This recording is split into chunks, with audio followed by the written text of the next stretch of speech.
Welcome to the beautiful Asbury Hall Golf Club. I'm Andy Proudman. And I'm Piers Ward, and today we'll be answering your Facebook and Twitter questions. You're watching Me and My Golf TV.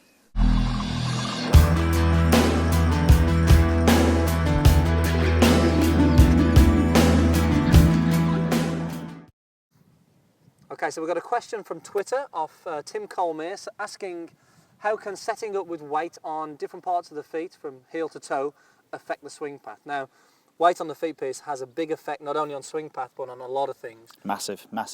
So we'll go through the swing path and how that can affect it, but we'll also just touch on a couple of other things as well. So Okay.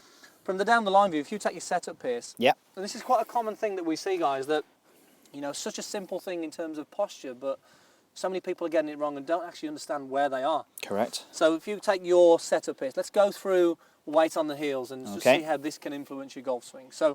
So often we see this, probably more common on the heels here, where we get a lot of people will sit into the heels, quite a lot of flex in the legs often as well. I think that's often why they're trying to get there. That's how it goes into the heels. You're trying to get a lot of flex in your legs because you're told to do so. So that's where it can be misconstrued. Tend to sit back then. So weight on the heels. So because it's forced back here, what we tend to see from this is a swing path that is a little bit too much under and around. Okay. Now straight away here, this is going to throw you off balance. The weight's still sort of round towards the heels.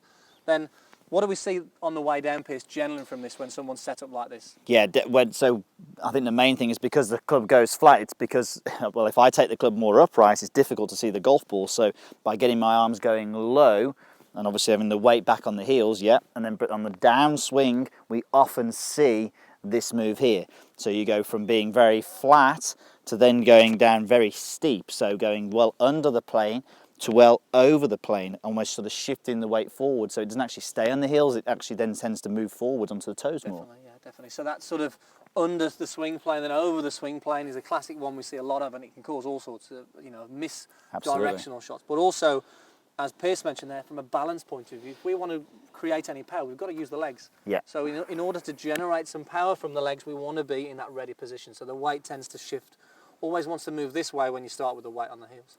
Very difficult to start the downswing with the low body once we get into this position around here. Correct, yeah. For sure. So let's go toes then, the opposite one. This is probably, I'd say you'd see this a little bit more on maybe some lower handicap. Some of the better guys out there tend to be a little bit more toes because they're aware that it needs to be a bit more forward maybe. So correct. If we swing back here, and this is the difference now, what we tend to see with this is a little bit more of an upright backswing. Now, due to the fact that the weight's forward, it's very hard to rotate into a good solid stable base there. So it tends to be more up and down. How can that affect the ball flight, Piers? Yeah, I mean, absolutely. As soon as that club is going up and down above the plane on what we call a steep swing, we're definitely going to encourage the ball to bend to the right for the right-handed golfer. So we can get some fades from here. We can get some pulls from here.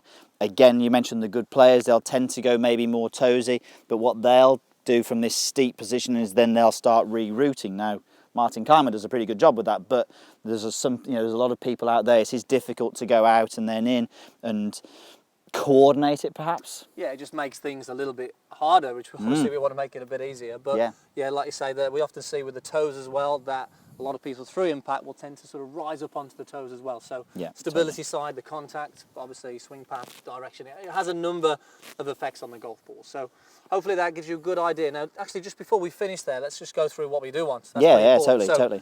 For a good posture, let's make this really simple. If you can get Piers to stand up tall for me. Okay. So from an upright posture, you'll notice Piers is going to have the club sort of level with his belt buckle, but arms comfortable and relaxed. They're just sort of hanging there. Sort of touching his side a little bit there. Yeah. Now what we want to do from a good posture is a hip hinge, so we're going to hinge forward from the hips. Keeping the legs straight. And then we're going to soften the legs. Okay. So it's a softening of the legs which gets the weight into the arches of the feet, okay? Roughly where these three stripes on these lovely golf shoes. So we want to make sure that they're feeling on the arches of the feet and a slight flex in the legs. Like I say, a lot of people get told to bend the legs and ended up in sort of the wrong place. I mean, I can very much feel there, and this might be something to go through if you want to find out where your weight distribution is, because sometimes it's not that noticeable, you may not feel it, but I can very much feel that, I've got the weight through here because my whole foot feels very balanced and flat at this stage. If you are on your heels, you'll be able to lift your toes up easily. If you're on your toes, you'll be able to lift your heels up easily. Yeah, you may lose a little bit of balance, but you won't lose a great deal of balance. If you're on your heels and suddenly I ask you to lift your heels up, well, that becomes very, very tricky, and obviously vice versa. So get the feeling that they're as flat as possible. Again, going through the 3 stripes there is going to help you, but obviously use that feedback tool there. So just move your heels and your toes a little bit just to help you. Great, so okay, weight distribution on the feet, really important. So guys, check your posture, make sure you're doing the right thing. Post your comments as usual. If you like the video, give us a thumbs up, and we look forward to seeing you next time on Me and My Golf TV.